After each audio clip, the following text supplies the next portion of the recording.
Hello everyone, I was on vacation for more than a week and now I'm back at my place. The first thing I noticed is that I only have 4 birds left inside the cage. Unfortunately, when I check at the bottom, I see 2 dead birds lying on the cage floor. As you can see, I placed 2 water containers to make sure they have enough water supply while I'm still on vacation because nobody will be able to feed them. And I can see there are still a lot of water left inside these containers. So, dehydration is not the reason why 2 of my birds died. I also placed 2 food containers full of bird seeds, and I can see that there are still a lot of seeds left inside. In a way, I took the first dead bird out from the cage, and I feel really sorry for what happened. I also took the second dead bird, and you can see that only bones and feathers are left, which is an indication that it might have been dead for more than 5 days already.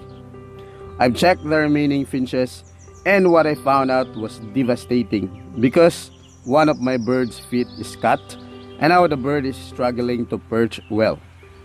In a way, I decided to remove all the water containers from the bird cage.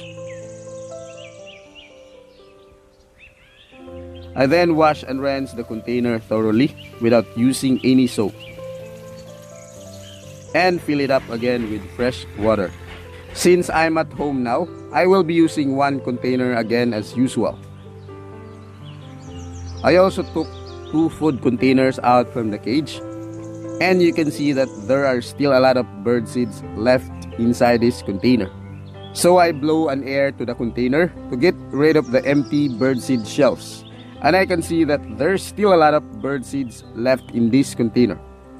I place all the remaining bird seeds inside on one of the container and place it back to the bird cage. I then check the side of the bird cage and I see a lot of ants crawling. To repel all the ants from getting into the cage, I decided to use petroleum jelly and paste it on the sides where ants can possibly pass through. I've been using this before and it's very effective. So hopefully no more ants again. It's been a while since the day I left all my fish, and today there's a lot of dead moringa leaves floating on top surface. Dead moringa twigs and leaves also scattered on the ground. So I took the high technology broomstick and started to sweep the ground. They said cleanliness is next to godliness, but I'm not a good person, so just pure cleanliness today.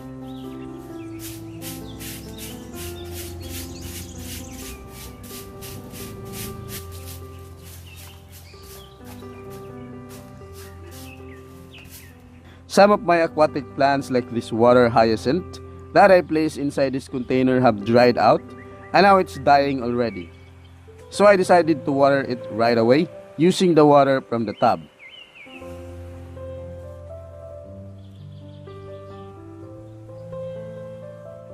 Duckweed's floating plant have reproduced a lot and now this tub is now 100% covered.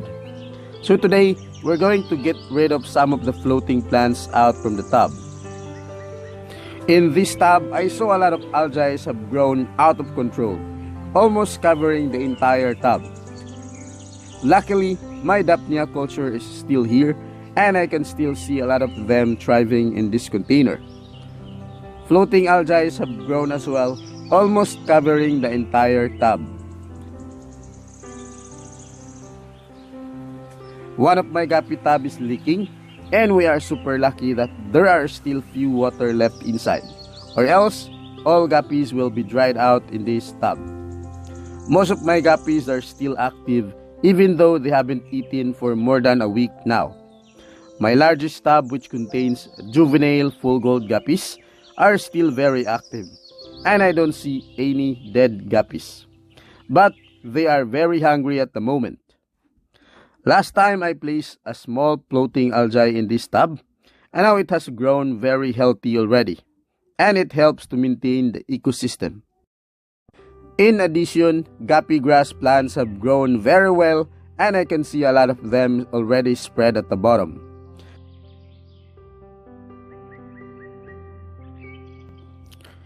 Earlier, I decided to prepare fresh dapnya for our guppies.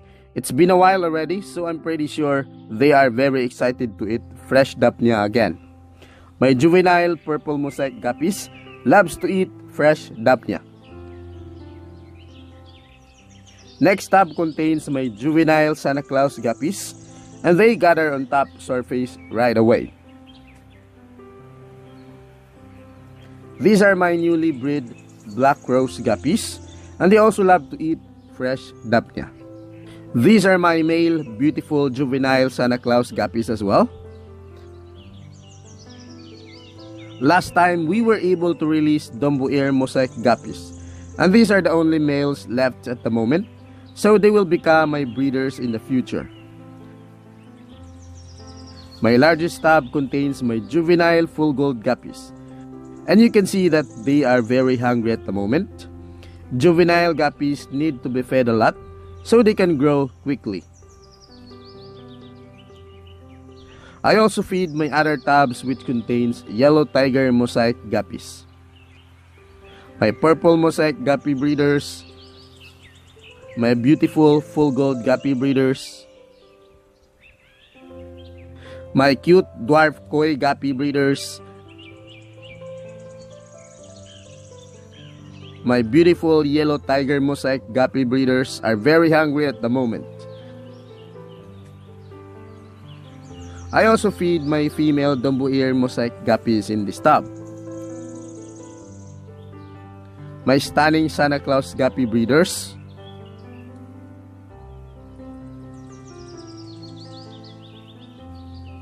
my Dumbo Ear red-tailed guppies. While feeding, I was surprised my pennyworth plant already spread from this tub where I originally planted them to this tub right here up to this large tub.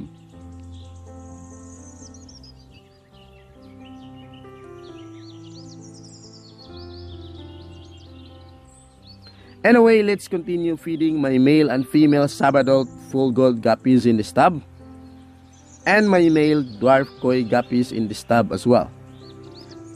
I also feed the remaining guppies which I place in the smaller tubs. This longer tub contains male full gold guppies that I'm currently conditioning, and I will be feeding them as well.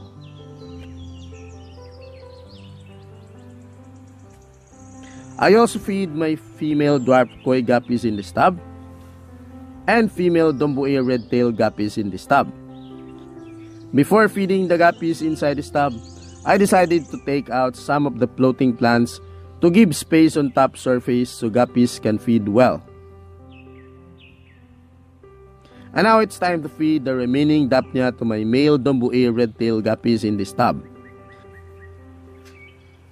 Some dapnyas are sticking on the cup, so I make sure to get rid of them and feed it to the guppies. In the next video, we are going to remove all the dead leaves, and we will also check out some of my beautiful guppies outdoor. So that's all for today. I hope you enjoyed this video, and thank you for watching.